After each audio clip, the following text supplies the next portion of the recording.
with. Welcome to the village. Welcome, everyone. Listen, I'm excited to have this opportunity to welcome our guests. But before I do, let me tell you, we're going to talk about fitness, healthy eating habits. We're going to talk about being intentional about our physical, emotional, and mental health. That's right. We're talking about how to combat teacher burnout, distress, these feelings of being overwhelmed, and just all of the things that we've been talking about lately dealing with this pandemic. But bottom line, we're talking about wellness. That's right. We want our teachers to be fit, to be healthy, to be mentally strong so that they can go in the classrooms and teach our scholars, right? So join the village, join our discussion as we talk about wellness. Just right. We want our teachers, our educators to be physically, emotionally, and mentally whole and strong and fit for our scholars. So again, join the village. Join our discussion today. I'm your girl, Dr. Roz, CEO and founder of the Village Leadership Group, LLC. Well, you might be thinking, well, what's the village? We are a community of teachers and educators and coaches coming together to inspire, to motivate, and encourage teachers. I'm a coach, life coach, leadership coach, and it's all about helping teachers to leverage their strengths, sharpen their tools, and reignite their passion for teaching and learning. So that's what we're about. So join the village, join our discussion. Now, again today, we have a guest, so that's why I'm so pumped because I've been feeling a little stressed. We talked about that right before Thanksgiving break about how all of our teachers are feeling a little burnt out. But good news, there's always strategies that can inspire us, to encourage us, to motivate us. So I looked within the village and I found someone who can help us and give us some tips. So we're going to talk to our expert who's all about wellness. So help me welcome to the village, Miss Tiffany Williams. Welcome to the village. Thank you, Dr. Roz. Hello, everyone. Welcome. Listen, I need your tips. I need your advice. Help me. Look. Listen, we all in this together. Right. Yes. So before you give your tips and your advice, tell the village, like, who's Tiffany Williams? Well, hello, everyone. I'm Tiffany Williams, and I'm still look, Dr. Roz, I'm still getting adapted to my new name. I got married during the pandemic. And so, congratulations. Some people may know me as Tiffany Kelly. So I respond to both. They both are me. And so I'm from Brooklyn, New York. I live in the Metro Atlanta area. I've been in the Metro Atlanta area for about 16 and a half years now. I'm an almost 21-year educator with the last 11 years in academic instructional coaching. And I have a love for helping educators to my day job and even in my company. And so I basically have been immersed in business probably all my life. My father basically had several businesses growing up, and I ran business from like a very young age, from laundromats, dry cleaners, catering hall, real estate property. And so it's in my blood. And so I love helping people and seeing, especially educators, win. How I got started in the wellness space was I had my own journey. I used to be 260 plus pounds and struggled with my health, high blood pressure, anxiety, emotional eating, depression. And it was a couple of years back coming from a science conference, actually. And I just made a decision that day after a story that was shared by a colleague that I didn't want to die. I was like, I'm too young. I said, I got too much more to do. Right. I want to be here for whatever God has for me. And so I made a decision that day when I got off that plane. I was like, I'm going to do something different. And so my journey began. And so after being successful and losing over 80 pounds naturally, I basically started helping other women. So I started having coaching sessions with women, which started with a lot of educators, actually. And so I taught fitness classes for about 2.5 years under my trainer. at the time, and then ended up launching a coaching business for women. And then from there, a couple of years later, I really got into the wellness space with educators as an academic coach when teachers would come to my sessions for, like lesson debriefs. And we're having wellness sessions, basically, oh, Tiffany, I'm stressed. This is going on and blah, blah. And then I'm having conversation around healthy foods and being more physically fit. And, a lot of teachers watched my journey. They watched me transform. So they knew that I was the truth, basically. And so from there, I basically started really, having those conversations at work informally. But in 2014, my principal, who was like a second mother to me, passed away due to conjunctive heart failure. And it really was because she dedicated so much of her life to the school that she didn't take care of self. And like so many of us, right? And what's so crazy, Dr. Roz, is that she had just retired. She didn't enjoy a full 8 months of retirement. She gave the school district almost 35 years to die and not even enjoy her retirement. And I basically went to the hospital every single day when they said that, she wasn't going to make it, that it was only days. And just to watch her pass away was really hard for me. And so the couple and a lot of other life things happened after that. But in 2017, I was sent home by my doctor on bed rest because I was not doing well as far as physically. Like my pressure was high. I was, struggling with anxiety again. But I was basically going through burnout. And so while I was home, it's like sometimes we go through stuff. It's not necessarily for us. It's for the people who God has assigned to us. And so it was in that FitTeach was born. And so FitTeach became my new company that I was based on a mission to help other educators get well. So as I got well, it was on an assignment to now do something about it. Awesome. And so over the last couple of years, I've been really doing a lot in my school and doing conferences. And now this year, I have had a big breakthrough where now a lot of schools are looking to have me come to their districts to do workshops. So that's pretty much it. Awesome. Well, don't give it all away just yet, because we're going to go over some of your tips, but I don't want you to give away all of your tips and advice because we're going to do a part 2 on Thursday. So again, we're going to dig into some of the strategies that you have to share. But again, I want to tell the village, you want to tune in on Thursday because she's going to really dig in. Now, listen, I want us to talk about the importance of being intentional, right? When you're talking about being on this journey, being on this wellness journey, you have to be intentional. You can't just keep doing the same old and thinking that you're going to feel better, that things are going to get better, right? You have to be intentional. So, with you, things happen when you got to a place where you had no choice, right? So talk to us about the importance of being intentional about your physical, emotional, and mental health, because that's something we talk about so much within the village. Absolutely. So, well, first of all, with being intentional about your social, emotional, mental, physical, spiritual wellness is self-care as a whole, as a definition. It's basically intentional actions and steps that you're taking daily, not once in a blue moon. It's every day, so that you stay well. So the importance of doing that is because if basically you can't pour from an empty cup. So what happens is if you don't take care of those what I call the 6 pillars of self-care, basically you already headed for burnout. You're not going to be able to give to other people. You're not going to be able to be here for yourself first and foremost. And so that's why it's so important that it's not something that necessarily it's perfected overnight. It's daily intentional things that we do to ensure that we're going to be well so we can carry out our assignments, because everybody has an assignment. Amen. That is so important. You have to take care of yourself.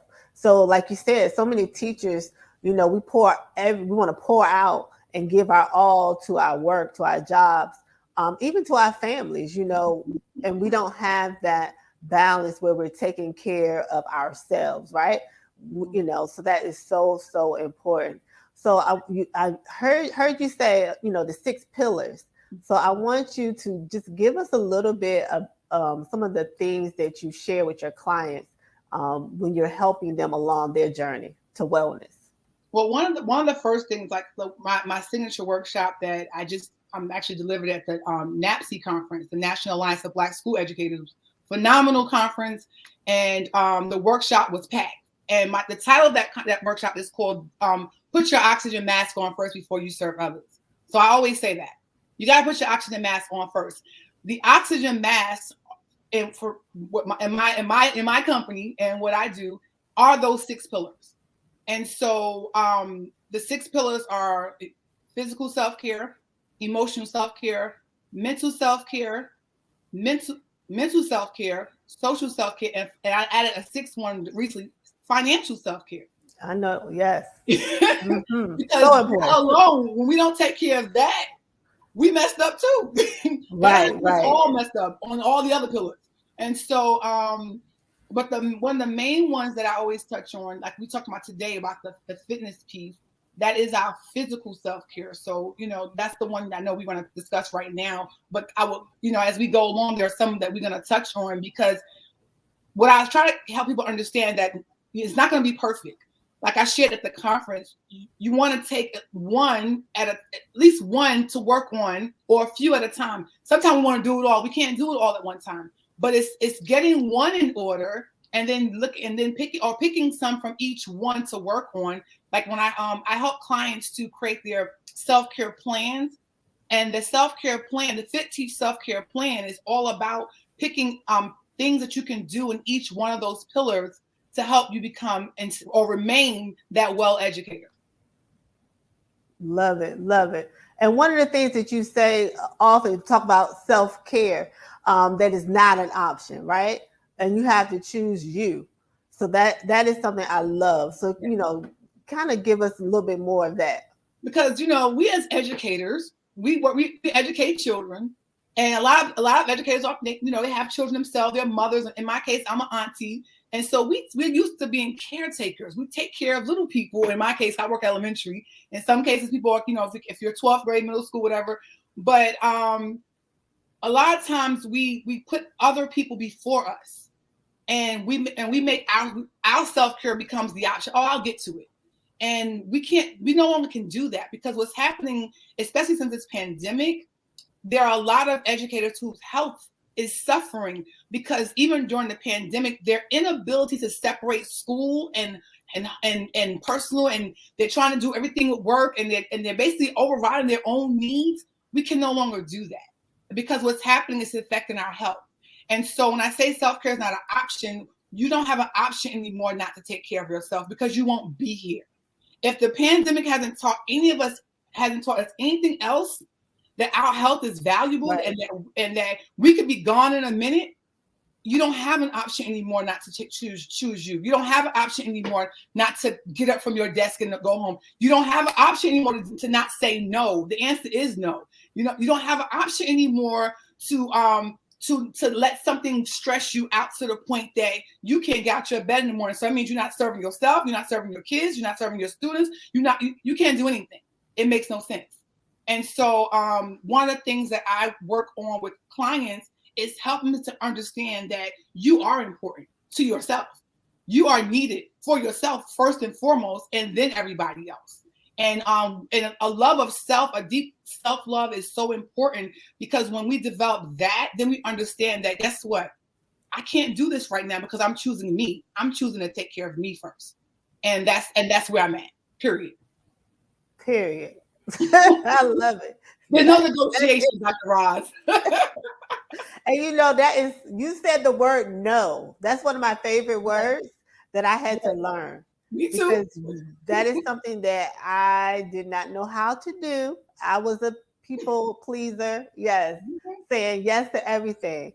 But this pandemic has taught me how to say no. Absolutely. And even for myself, last year during the pandemic, I was down for a while. And during that time, I sat in my prayer room. I was with tears in my eyes. I was like, God, I just know that the reason why I'm not well is because you are sitting me down because you're trying to grab my attention because there's something else for me to do. There's something deeper. And I said, I know it's not for me. It's for the people that you have assigned to me. Because Amen. the year before, my father died. My father died on Father's Day in 2019. Wow. And I was the person in the room with him. Wow. And I was the daddy's girl. I'm his number one, his ace boon coon, his right-hand girl. And to see slip away in front of me was traumatic by itself. But what do? Wow. We're superheroes, right? So we're like, oh, I'm good.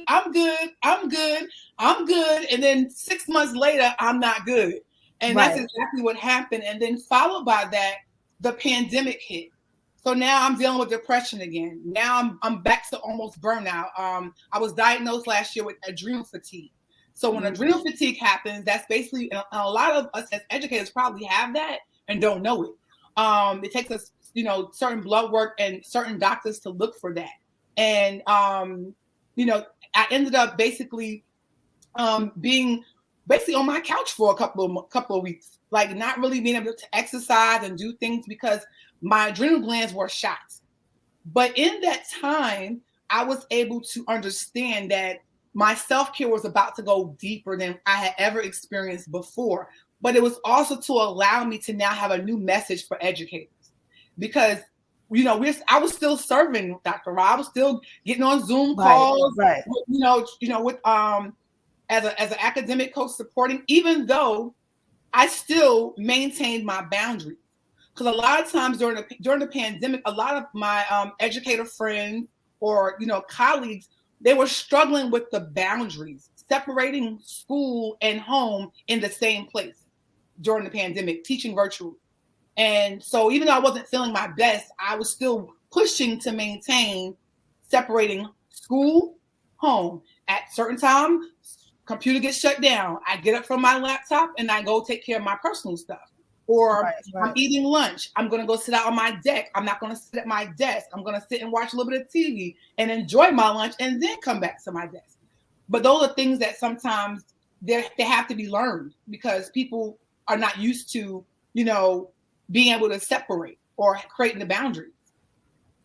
Wow. And I'm checking some of the comments. So hello to the school principal, Josh Tovar.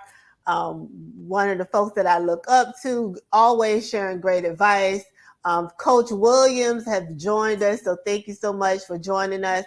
Again, we're talking to fitness and wellness coach and expert, Tiffany Williams. She's also an educator, and she founded FitTeach, let me get it right, which is all about helping teachers also, along their journey to wellness.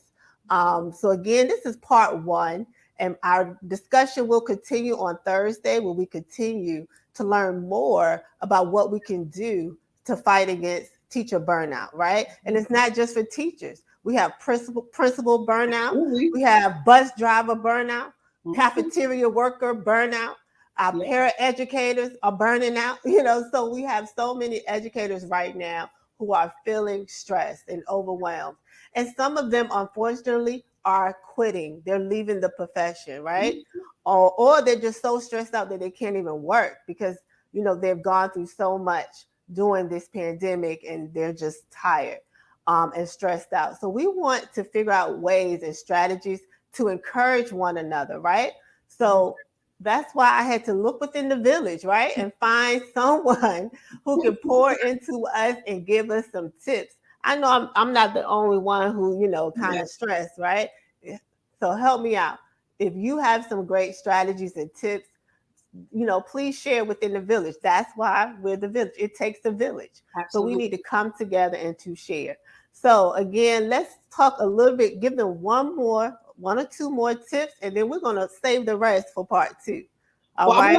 One of the things I want to definitely share, absolutely, and I'm glad you mentioned the leaders, because when I did the workshop at the conference, a lot of leaders came up to me and said, hey, I need you to come and do this workshop for my leadership team or my leadership cabinet, from superintendents to principals, to executive directors, because they understand that it has to come from the top down.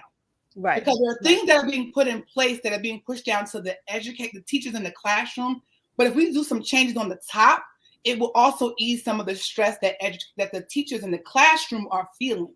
But one of the things I do want to share as far as tips in terms of wellness and fitness on the exercise end of it, a lot of times, when it comes to exercise, some of us have be like, oh, I ain't got time for that. But that's what you have to make time, because if you don't make time for your health and wellness, you will be sat down. You're gonna be forced to make time. And so one of the things that I do want to share is definitely when it comes to the exercise piece. And this is someone who used to be a plus size girl. I went through my whole weight loss journey as a classroom teacher. And one of the things that I had to do first was to change my mindset. I had to first make up my mind that I want this for me. I want to make a change because I want to be here.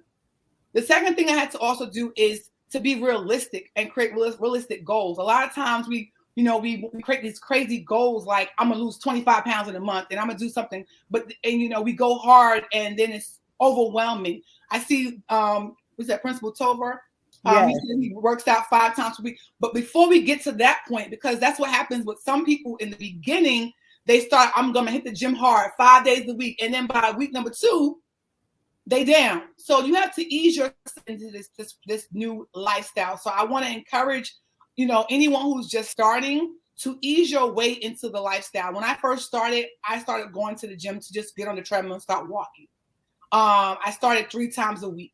If you're in terms of food, like meal prepping, sometimes back in the day when I was coaching, started my first coaching program for women, I would push the women to, get their meals prepped and all that stuff for the whole 5 days. But now I'm looking at it a little differently because that became overwhelming to someone who's just starting out. Right. So what I encourage people to do now is if you can't prep for 5 days, start with 2 or 3. You got to start somewhere. The biggest thing is to get started. 2 or 3 days that you prep your meals. And if you can, I like what he said, your body will put you in timeout. Absolutely. and then also incorporate some walking. I sometimes walk at lunchtime around the school building. When I have maybe a 30-minute break. I will walk around the building. Even if it was 1 or 2 times. Or before the pandemic happened, I used to walk my school inside the school halls because it was cold after a while. And so sometimes I would go and walk the school halls. I had a whole routine, a whole circle around the building. And I would do that while kids were still in after school program. And that was a way for me to get fitness time in. But also I was serving as an example, not only to my colleagues, but also to the students, that wellness is important. And so we're talking about basically keeping it simple. Start out with 2 or 3 days of walking. We're talking about trying to prep a healthy meal 2 or 3 times a week. I didn't even share this, but even if you need some ideas, I have a whole cookbook out there, healthy lifestyle cookbook that I published last year, cookinghealthywithtiffany.com. But anyway, I digress. Little shameless plug. The other thing is I want to encourage people to get an accountability partner. Yes. So someone who you can link up with, who you either share your goals with, who's going to hold you accountable, or someone who you may can walk with, someone who you may even can like prep meals with, and you all keep each other, held accountable. And also just keeping it simple. Don't overwhelm yourself when you're first starting out. So choose a couple of days. Let's recap. Choose a couple of days that you're gonna maybe start walking. 2, find you some healthy recipes. Start cooking a couple of meals. If you're someone who say, "Girl, I don't cook," then how about finding you a meal prep service in your area that can help you begin that journey? And definitely getting you someone who can be your accountability partner. Even for me, I have an accountability partner. She's my neighbor. We walk and we also work out together. And this week we actually went grocery shopping together. And so that's how you stay accountable to your goals. And it begins the process, because exercise especially is good for stress relief. It's a good stress reliever. It's good for it helps you promote good sleep. It definitely helps with weight loss if you're trying to lose some pounds, and also improves your mood and give you more energy to deal with your students. You can't go wrong. And so And so those are just some of a few of the things that I would definitely share. They have helped me on my journey. I don't just tell you all this. I've lived this and I'm still living it. I used to be 80 plus pounds. For those of you who are just tuning in, 80 plus pounds. And when I started my journey, I was a classroom teacher. And it was funny because my students actually was helping to keep me accountable. They were like, "Student Miss Kelly, should you be eating that?" Like, so they will call you out. They will call you out. So Right. those are some of the things that I do want to share to help, get people started. Your fitness plan has to be doable. Definitely. If it's not doable, it will not be maintained. It will not be. I love it. Well, don't give it all away.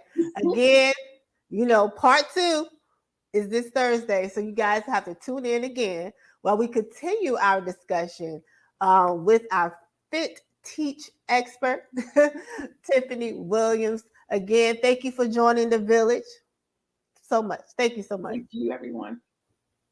All right. So again, guys, that was just part 1. Oh, we're going to continue our discussion. And so you guys have to tune in on Thursday where we're going to continue talking about our 6 pillars of wellness. That's right. Our FitTeach expert share with us the 6 pillars, and we're going to dig into that and give more strategies, more advice so that we can, fight against teacher burnout, principal burnout. All our educators need to be inspired, encouraged, and have the strength to get to June, right? It's only November and we need to get all the way to June. So let's encourage and uplift one another, right? Let's fight against burnout and take care of ourselves. It's all about wellness and self-care and self-love. Continue to follow The Village on Facebook and Instagram at The Village LG. And again, don't forget, teacher leadership is a mindset, not a position. See you next time.